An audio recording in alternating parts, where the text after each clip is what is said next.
Perlukah Indonesia memiliki senjata nuklir?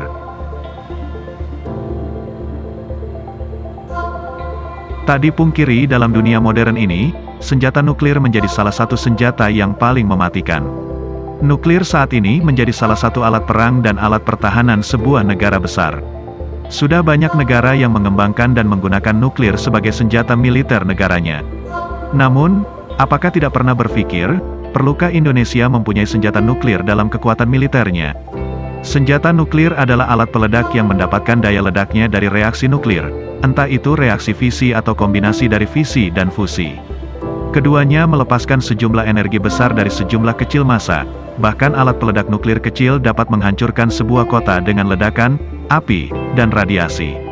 Senjata nuklir disebut sebagai senjata pemusnah massal, dan penggunaan serta pengendaliannya telah menjadi aspek kebijakan internasional sejak kehadirannya.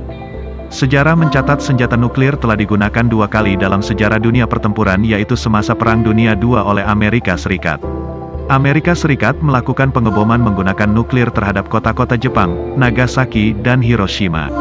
Pada masa itu daya ledak bom nuklir yang dijatuhkan di kota Hiroshima dan Nagasaki, sebesar 20 kilo, ribuan ton TNT.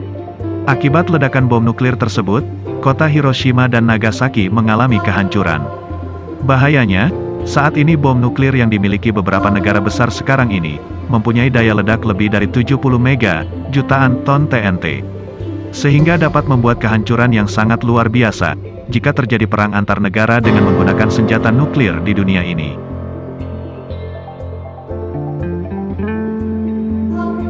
Melihat sejarah program nuklir di Indonesia, program nuklir ada di Indonesia pertama kali sejak tahun 1954 silam. Pada saat itu Indonesia membentuk Panitia Negara untuk Penyelidikan Radioaktivitas. Panitia negara tersebut dibentuk saat Presiden Soekarno masih menjabat sebagai presiden.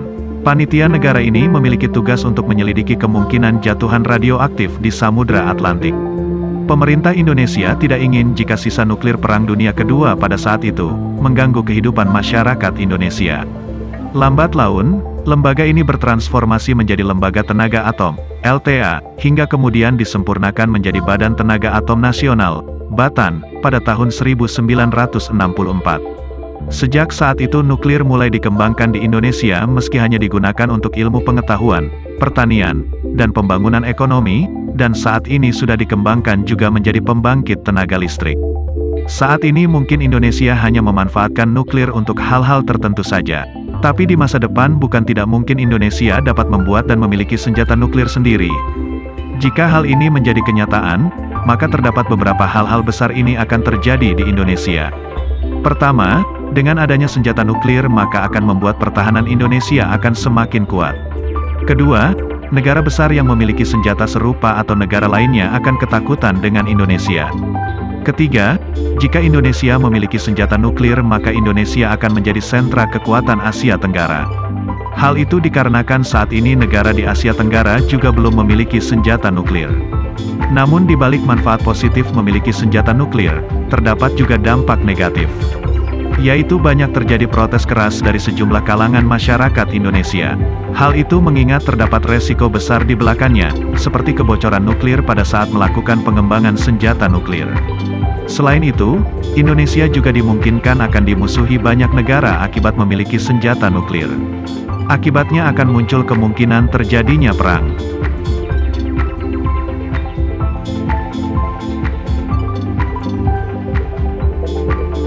Sementara negara-negara dunia yang memiliki senjata nuklir, Stockholm International Peace Research Institute, SIPRI, mencatat jumlah senjata nuklir yang dimiliki beberapa negara pada tahun 2018.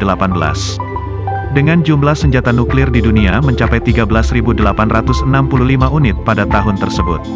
Rusia menjadi negara dengan kepemilikan senjata nuklir terbesar dengan jumlah 6.500 unit.